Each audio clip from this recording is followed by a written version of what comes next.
What if the strangest house in America wasn't built to live in, but to outrun death itself? On the outskirts of San Jose, where California's orchards once stretched to the horizon, stands a Victorian mansion so illogical, so unsettling, that it feels less like architecture and more like a confession carved in wood. This is the Winchester Mystery House, a sprawling, crooked palace born not from wealth alone, but from grief, fear, and a fortune soaked in blood. Its creator, Sarah Lockwood Pardee Winchester, was the widow of William Wirt Winchester, heir to the Winchester Repeating Arms Company, the rifle often called the gun that won the West. By the time Sarah inherited the fortune, Winchester rifles had armed soldiers, settlers, and massacres alike, flooding America with death during westward expansion. But Sarah's tragedy was deeply personal. Within a few short years, she lost her infant daughter, Annie, to a rare disease, and then her husband to tuberculosis. Childless, widowed, and unimaginably rich, Sarah withdrew from society as her life collapsed inward. Desperate for meaning, Sarah traveled east and consulted a Boston spiritualist, a decision that would define her legacy forever. According to legend, and supported by period accounts, the medium told her she was cursed by the spirits of those killed by Winchester rifles.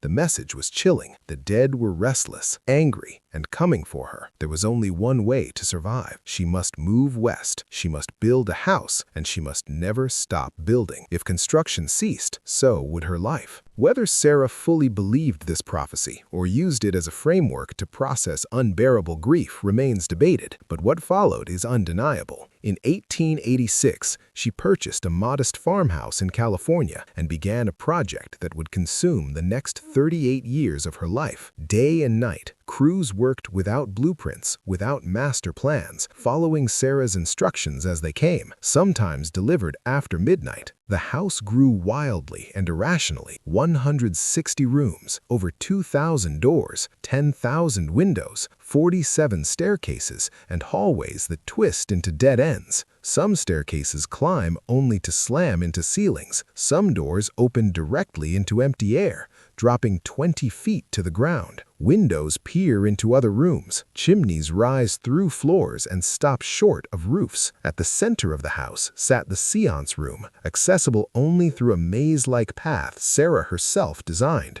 where she allegedly communicated with spirits to receive nightly construction orders. Workers noticed that every room was different, every measurement slightly off, as if symmetry itself were being avoided. Yet despite the chaos, Sarah paid well, treated workers kindly, and kept many of them employed for decades, an important detail often lost in the myth. Then came April 18, 1906. The San Francisco earthquake tore through California, collapsing an entire 7-story wing of the mansion. Sarah was trapped inside for hours. When she emerged, she ordered the damaged sections sealed off permanently, reinforcing the belief that the spirits were angry. From that day on, the house was never rebuilt upward again. Construction continued, but inward, sideways, endlessly confusing, as if the building itself were folding in on her fear. As the years passed, newspapers transformed Sarah from a grieving widow into a caricature, the madwoman, the haunted heiress, the ghost-ridden recluse. Visitors whispered stories of madness, séances, and curses, while ignoring the quieter truth that Sarah Winchester was highly educated, multilingual, mechanically curious, and deeply traumatized by loss in an era that offered women no language for grief. When Sarah Winchester died in 1922, construction stopped instantly. Tools fell where they lay. Nails remained half-hammered. The workers left.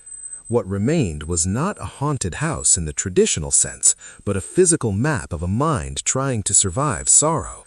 Today, the Winchester Mystery House is sold as a ghost story, but its real power lies elsewhere. It is a monument to how wealth cannot shield grief, how guilt can reshape architecture, and how history prefers legends over understanding. This mansion was never built to scare the living. It was built to keep death at bay. And in that way, it may be the most honest house America ever built.